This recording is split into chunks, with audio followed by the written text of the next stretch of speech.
Bom, hoje nós vamos falar tudo sobre doméstica.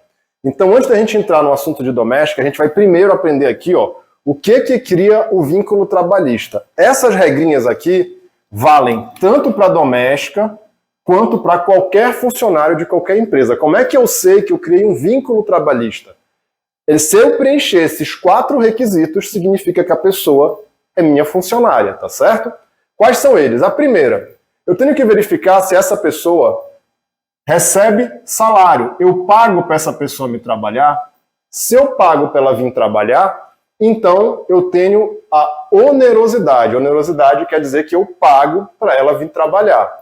A outra característica do vínculo empregatício é a habitualidade, também conhecida como periodicidade.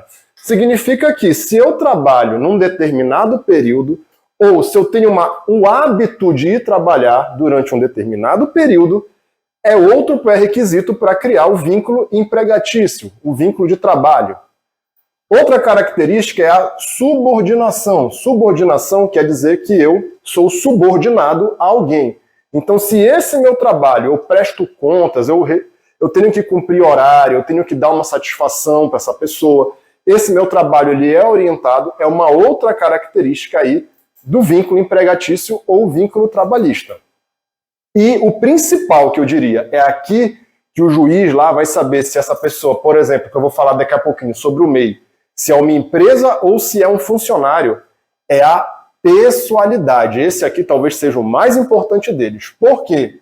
A pessoalidade quer dizer que apenas aquela pessoa pode trabalhar. Vamos dar um exemplo. Imagina que eu contratei essa pessoa para trabalhar para mim, só que a pessoa fez uma empresa para que eu não tente não criar o vínculo empregatício. Eu quero fugir disso aqui. Porém, uma empresa, eu posso pagar para uma empresa trabalhar para mim? Posso. Eu posso pedir certas coisas para a empresa, dizer, olha, eu quero que você trabalhe dessa forma aqui, dar uma certa orientada? Eu até posso também. Perdão, aqui no caso seria o tempo do contrato, né, que a gente está falando da habitualidade. Então esse contrato, ele pode ter um tempo indeterminado? Ele pode ter um tempo determinado? Pode. Eu posso orientar essa pessoa de certa forma, pedir mais ou menos para ela fazer o que eu quero? Posso. Só que se eu disser que essa empresa, só o dono da empresa pode fazer determinado serviço, ele não pode enviar um funcionário, ele não pode enviar um sócio, aí eu vou ter os 4 pré-requisitos para caracterizar um vínculo trabalhista, um vínculo empregatício. Então, nesse caso, não é empresa. Na verdade, eu estou contratando uma pessoa, tá certo? Sabendo disso aqui, a gente vai entrar agora no assunto da empregada doméstica. Vamos lá. O que eu tenho, antes da gente entender, a primeira coisa que eu tenho que ter na cabeça é o que caracteriza um serviço doméstico. O que vai caracterizar um serviço doméstico é que tem que ser um serviço onde não haja fins lucrativos. Esse serviço não pode trazer lucro para mim. Vamos dar um exemplo na prática para ficar mais fácil da gente entender. Imagina que você contratou lá a dona Ciclana para trabalhar para você. E aí você tem uma ideia, poxa, eu já sei o que eu vou fazer. Eu vou pedir para a dona Ciclana fazer bolo, porque ela é uma ótima boleira. Eu vou fatiar esse bolo e vou vender a fatia de bolo para os meus vizinhos. Se eu fizer isso, eu descaracterizo o trabalho doméstico, porque nesse caso está me auferindo renda, tá certo? Então, para ser considerado um trabalho doméstico, eu não posso ter fim lucrativo, ele não pode me gerar renda. Vamos dar um exemplo de alguns serviços domésticos. É a nossa empregada doméstica, a nossa faxineira, é o caso, por exemplo, de um caseiro que fica no sítio. Tudo isso aí caracteriza um serviço doméstico. Geralmente o doméstico, a assinatura dele será na minha pessoa física, tá? Então eu contrato uma pessoa física e quem vai contratar o doméstico é a minha pessoa física. Então eu, como pessoa física, vou assinar a carteira dela, tá certo? Bom, e o que o governo fez? Como geralmente quem contrata é uma pessoa física e essa pessoa física não tem contador, geralmente, ele não tem aquele contador recorrente, aquele contador que presta um serviço mensal, teoricamente eles simplificaram e criaram um programa específico para o doméstico, que é chamado E-Social Doméstico. Esse programinha do governo, nós vamos alimentar aqui todas as informações do doméstico. Quando ele foi admitido, quando ele tira férias, quando ele for demitido, quais são os impostos que a gente vai pagar. Tudo isso vai ser alimentado aqui no E-Social doméstico. E à medida que a gente for alimentando ele, todo mês que a gente fizer a folha de pagamento, ele vai me dar o contra-cheque e vai me dar o DAI. O DAI é o boleto de pagamento, é a guia de pagamento dos impostos. DAI quer dizer documento de arrecadação do E-Social doméstico, tá certo? Bom, e o que vai dentro desse DAI? O que vai dentro desse boleto? Como que é formado esse valor? Ele vai ser composto pelo um pedacinho do INSS, quem paga é o patrão, é obrigação do patrão pagar. Então um pedacinho aqui vai ser do patrão, que será 8% em cima do salário base. O FGTS aqui, que a gente também já viu em outros vídeos aí, vai manter os 8%, que o funcionário tem direito, e quando ele for demitido, ele pode sacar esse valor aqui. Vai ter ainda um pedacinho de GIL-RAT, risco de acidente de trabalho. Há um risco do trabalhador se acidentar. Por exemplo, ele pode subir num banco para limpar uma janela e pode cair. Caso aconteça isso daí, ele vai receber um benefício do governo. Então, esse risco de acidente está embutido aqui. Nós temos ainda a parte que o empregado paga, porque um pedacinho do INSS é o próprio empregado que paga, é descontado do salário dele, e vai depender, vai ser de acordo com a tabela do INSS, todo ano ela é atualizada, quem ganha mais, paga mais, tá certo? Tem um vídeo nosso aí falando sobre isso também. E nós temos ainda uma parte como multa rescisória. Então, no momento que eu for demitir esse empregado, em vez de eu ter que recolher um montante muito grande de impostos, como é no caso das empresas, um pedacinho todo mês eu já estou recolhendo. É como se eu já estivesse me programando para quando eu tiver que demitir ele, eu não tenho um valor muito alto para pagar de uma vez. Tá certo? Agora a gente vai falar um pouquinho sobre o Vale Transporte. O que é importante a gente ressaltar? A gente também já falou no outro vídeo sobre Vale Transporte, mais detalhadamente. E vamos lembrar aqui, o Vale Transporte do empregado doméstico é uma das exceções em que eu posso pagar em pecúnia. Ou seja, eu posso pagar em espécie. Eu posso dar o valor em espécie para o meu funcionário. O que eu não posso esquecer? De registrar no contra-cheque o desconto, que será de, no máximo, 6% em cima do salário base. Tá? O salário base a gente também tem um videozinho explicando, mas o salário base é aquele salário sem acréscimos pelo qual o funcionário é contratado. Tá? Então, eu posso pagar o Vale Transporte em dinheiro, mas para que seja considerado Vale Transporte, eu não posso esquecer de registrar o desconto de, no máximo, 6%. Posso registrar o desconto mínimo de 1 centavo, se eu quiser? Posso, mas eu preciso registrar esse desconto, tá certo? Senão vai ser considerado salário, em cima do salário vão incidir todos os impostos. Agora vamos para as principais dúvidas sobre o empregado doméstico. Empregado doméstico tem direito ao salário família?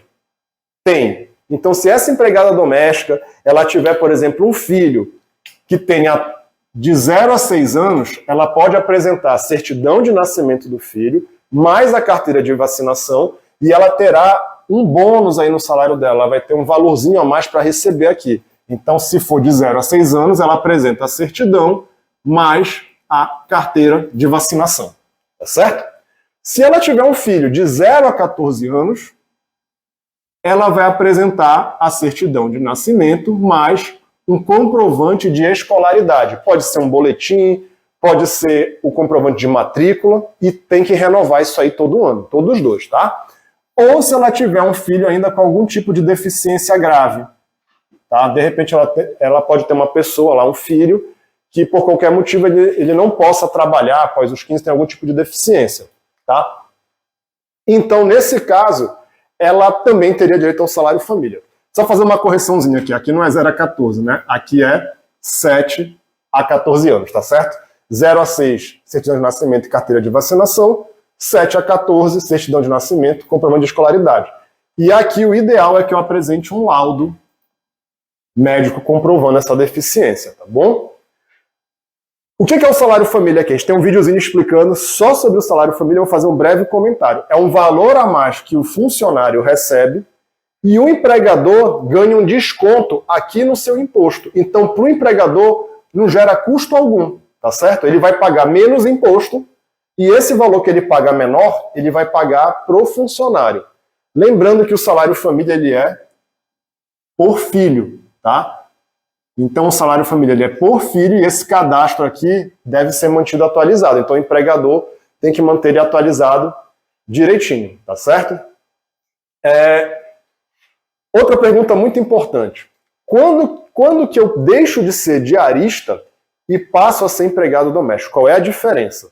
Quando eu tenho um empregado doméstico, ele é meu funcionário, eu tenho que recolher os impostos todos certinhos aqui, tá bom? Quando ela é diarista, é aquela coisa mais corriqueira, né? Realmente você paga aquele valor ali da diária. Se a gente for levar o pé da letra, eu deveria sim pagar para ela uma coisa chamada de RPA, mas na prática as pessoas acabam não fazendo isso. Vê que eu preciso tomar cuidado. Se a minha diarista vai na minha casa até 2 vezes por semana, eu não vou criar esse vínculo empregatício, esse vínculo trabalhista. Então, normalmente, eu vou pagar só a diária para ela, tá certo? Se ela trabalhar na minha casa 3 vezes ou mais, então se ela vai 3 vezes por semana na minha casa, já é o suficiente para eu ser obrigado a assinar a carteira dela, recolher todos os impostos, ela passa a ter direito a férias, a 13º, então eu tenho que tomar muito cuidado para que eu não transforme uma diarista numa empregada doméstica, tá certo? O que vai caracterizar aqui é a partir de 3 dias que ela frequenta a minha casa, por semana ela já não é mais diarista, ela tem que ser tratada como um funcionário, tá certo? Bom, e para a gente encerrar aqui, uma outra coisa também que às vezes as pessoas pensam em fazer, já sei o que eu vou fazer. Eu vou pedir para essa pessoa me apresentar um MEI, porque a gente sabe que o MEI, os encargos, né, os impostos são um pouquinho mais baratos. Eu vou pedir para ela ser um MEI e eu vou contratar ela em forma de MEI. Posso fazer isso? Depende, vamos analisar junto. Esse seu empregado doméstico, você está pagando salário? Sim. Esse seu empregado doméstico, ele vai no período correto, ele tem uma habitualidade para frequentar a sua casa? Sim. Você dá uma certa orientação, ele é de certa maneira subordinado, você combina o horário que ele deve chegar, o horário que ele deve sair. Você vai dizer, olha, hoje você vai fazer o almoço, hoje você vai limpar determinada coisa? Sim. E o principal, gente, se o empregado doméstico quiser mandar a irmã dela, se ele quiser mandar uma pessoa que você não conhece para frequentar a sua casa e limpar a sua casa, se ela vai entregar a chave da sua casa para outra pessoa, você vai permitir? Provavelmente não. Então, se eu não permito, o meu trabalho passa a ser pessoal. Só aquela pessoa vai prestar serviço para mim. Então eu vou ter todos os pré-requisitos para criar o vínculo trabalhista. Então, regra geral, eu não devo contratar um MEI como empregada doméstica. A não ser que ela seja só diarista. Se ela for na minha casa até 2 vezes por semana, aí não tem problema. Mas se ela for a partir de 3 vezes por semana, eu não devo contratar esse MEI. Tá certo? Então hoje a gente vai ficando por aqui. Um abraço.